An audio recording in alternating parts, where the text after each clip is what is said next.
start whenever you want. Okay.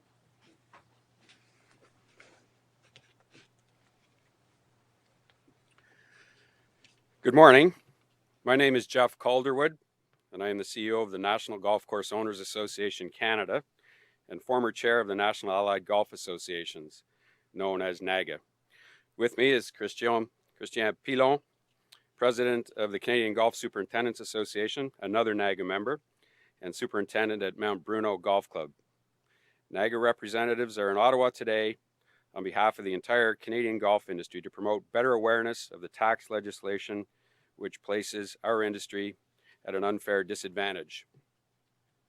A few months ago, NAGA released findings from a new economic impact study which showed that not only does golf remain the number one participation sport in Canada, but its financial impact is also number one among all sports, with golf's economic driver exceeding that of all other participation sports and recreation facilities combined. Golf is both a great game and a vital industry here in Canada. We have 5.7 million golfers playing 60 million rounds on over 2,300 golf courses. That activity generates over $14 billion in gross domestic product, including employment for 300,000 Canadians and more than $500 million in charitable fundraising each year. It's also important to note the significant strength of golf as a financial driver of many related industries. The leading beneficiaries of these spin-off effects include real estate, retail, manufacturing, and tourism. And although our financial impact is huge, it is important to note that this is merely an aggregation of many small businesses, not big corporate Canada. This small business message is an important foundation for the rest of our discussion with parliamentarians today. For the past 3 years, the golf industry has met with MPs from all parties and across Canada to discuss how our small business community in golf is impacted by the current unfairness in the Income Tax Act. We have noted that rounds played and employment are both down significantly, including reduced business golf, and that we can no longer sustain the unfairness in the Income Tax Act with respect to the following. All competing industries qualify for the appropriate 50% deduction on business expenses incurred when entertaining clients. Even though the famous expression, "there's more business done on the golf course than in the boardroom," is drawn from the reality that golf is actually the most valuable client experience for building sales, golf-related business expenses are still not eligible for the 50% deductions. Of course, that famous expression originates from the United States, where golf has always been treated equally by the IRS, which is just one more confirmation of how unfair Canada's Income Tax Act in its treatment of client golf. It's possible that in 1971, when this tax legislation was introduced, it may have had some merit. But as you can see from the earlier comments on the participation levels of the sport, the golf industry has drastically changed since then. It is now a sport for all demographics and available at all price points. This is no longer a sport for the select few, but one enjoyed by millions of Canadians. Virtually all golf courses built since the 70s are tax-paying small businesses, and golf has become the most valuable client entertaining tool available to the business community, as well as the most popular sport in Canada. Yet, business people will avoid golf, preferring to take clients to sports events, concerts, restaurants, skiing, tennis, theater, and numerous other activities solely on the basis of the tax implications. This outdated legislation is simply unfair and does not allow our golf industry to compete on a level playing field with our competitors, an unfairness which we can no longer sustain. Furthermore, it is hurting Canadian employment, business investment, and even tax revenues back to government. So the Canadian golf industry is asking that the Minister of Finance amend Section 18.1 of the Income Tax Act to allow business people entertaining clients to include golf expenses at the same 50% business deduction as all other competing industries. For clarification, this does not include memberships, only client guest expenses.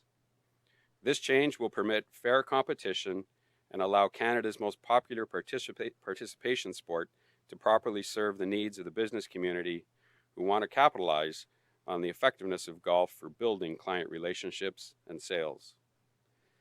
Golf is an industry that plays by the rules, gives generously to the community, contributes $37 billion per year in total gross production, demonstrates environmental stewardship, provides healthy recreation as the sport of an entire lifetime, and should be the most effective business tool for client relations. We are now just months away from the 2015 budget, and the time is now to correct this unfairness which has impacted our industry for too long. Just a few weeks ago, Minister Oliver projected the 2015 would generate a $1.9 billion surplus. In our previous meetings with MPs and Prime Minister Harper's government, we advised that we understood the government's need to balance its books before amending the Income Tax Act in our favor. That time is now upon us. We're proud to represent Canada's most popular sport and look forward to working with all parties to sustain the sport of choice of 5.7 million Canadians. Our small business golf community is simply asking to be treated fairly. I appreciate the opportunity to explain this important issue today, and will now turn it over to Christian. Thank you. Thank you, Jeff. Bonjour. Au cours de la dernière année, l'Alliance nationale des associations de golf a publié les constatations découlant d'une étude sur les retombées économiques qui a démontré que non seulement le golf demeure la principale activité sportive au Canada, mais que ses retombées financières viennent également au premier rang parmi tous les sports au Canada, avec un facteur économique dépassant tous ceux des autres activités sportives et des centres récréatifs combinés. Le golf est à la fois un excellent sport et une industrie essentielle ici au Canada. En 2013 seulement, on a estimé que 5,7 millions de golfeurs ont joué 60 millions de parties sur 2300 terrains de golf. Cette activité a enregistré des dépenses directes de 19,7 milliards de dollars, ce qui a entraîné 5 milliards de dollars en frais d'adhésion et droits d'entrée, et 3,2 milliards de dollars en équipement de golf. Bien que nos retombées financières soient énormes, il est important de souligner que ce résultat provient d'un regroupement de plusieurs petites entreprises et non de grandes sociétés canadiennes. Ce message, qui nous vient des petites entreprises, est un fondement important pour poursuivre notre discussion avec les parlementaires aujourd'hui. Depuis plusieurs années, les représentants de l'industrie du golf se sont réunis avec les députés de tous les partis dans l'ensemble du Canada pour discuter de la façon dont nos petites entreprises dans le milieu du golf sont touchées par l'iniquité actuelle dans la loi de l'impôt sur le revenu. La récession et les années qui ont suivi nous ont frappé dur. La participation au golf et les emplois connexes ont connu une baisse importante. Cela étant dit, il est important de vous informer de l'état actuel de l'industrie du golf et d'un point particulier concernant la législation fiscale qui nuit injustement à toutes les entreprises liées au golf dans l'ensemble du Canada. Présentement, la législation fiscale fédérale impose une disparité concurrentielle importante à l'industrie du golf. Toutes les autres industries concurrentielles ont droit à une déduction appropriée de 50 % sur les dépenses encourues alors qu'ils divertissent des clients.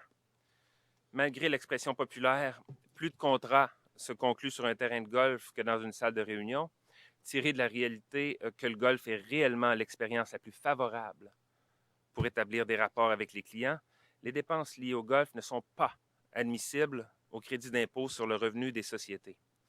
Bien entendu, cette expression provient des États-Unis, où le golf a toujours été traité équitablement par l'IRS, ce qui prouve une fois de plus à quel point la loi de l'impôt sur le revenu est injuste dans son traitement des parties de golf pour affaires.